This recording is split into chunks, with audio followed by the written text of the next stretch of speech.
Guys, some good opportunities to the kickers on Thursday night that you had mentioned we needed to kind of watch out for.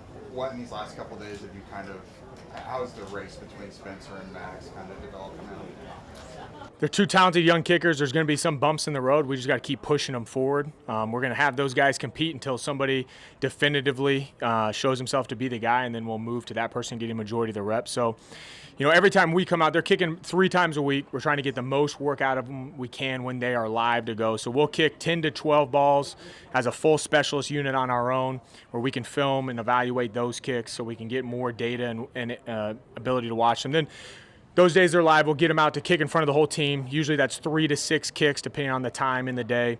Obviously the kicks that are live in front of the whole team will be weighted a little bit more than the kicks we do on our own. The kicks we do like in a night practice or a joint practice will take a little bit more weight, and the kicks we do in a game will take more than that. They'll keep splitting reps, for now, at least through the Baltimore week, and we'll kind of evaluate things from there.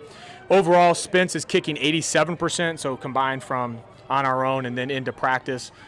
He did better week 2 than week 1. We'd love for him, and we expect him to be over 90%. Our objective is for the starter to be over 90%, which we're not there yet. So we got to keep taking steps forward. He's really talented. He's had 2 misses in the last 2 weeks that both hit the upright. They're both good balls. Those are little things that we can get corrected. We believe and keep moving forward with him. Maddox is 74% overall, so obviously, we got to get him cleaned up on a couple little things, especially when he goes live. But he's talented, and we just got to keep taking steps forward with him as we evaluate things through Baltimore. Is there a timeline that you'd like to know, like name the starting kicker? There's not a timeline. Like when we know a guy for sure is ready to be the starter, then we'll move forward with that and get him all those reps. Anthony Gold, obviously, punt returning last year, kind of started out there, down at it for a while. What have you seen from him in terms of being a little more confident so far this year? Yeah, really, we talked a lot about him during OTAs too. I think he's really handled himself like a pro. I think he's worked really hard, both at the end of last year and in OTAs. I think, as a whole, I think a lot of people would say he's having a really good camp, offensively and special teams. You trust his decision-making, you trust his ball security, you trust his ability to be able to make a big play. Like, really high on him, excited to see what he can do in joint practice and preseason games. He'll get a lot of those reps early, in joint practice or early in the preseason game, and then we'll roll some other guys in there. But I just, he's a guy that you can really trust. He's going to work. He's going to make good decisions. How often throughout these sessions is the defense legitimately trying to block? Like they're told, full bore, you can go ahead and attempt the block on a field goal. On a field goal is not live, right? So field goal will only be live in a preseason game. However, on punt, we're trying to get a game rep every single time to put pressure on guys. We're rotating a lot of guys in there to see who can be able to anchor and strike and do a great job in protection. So the punt return team is rushing as hard as they possibly can, trying to get as many game reps as we possibly can there. For field goal protection, to help those guys up front and not, bang on them too much, we won't do live reps until we go against another opponent. Coach, you had some very effective and aggressive strategies in college levels at Notre Dame and Cincinnati. What has been the biggest difference in changing it, especially in sport of the NFL?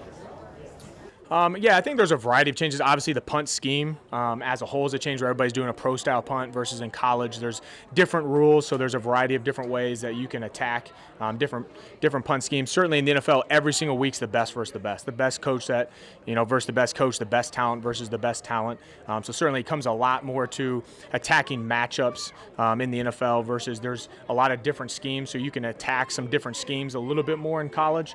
And certainly with it being the best versus the best, there's a little bit to it where there's certain instances where you're able to be more aggressive, where in college you can probably get away with being aggressive more regularly.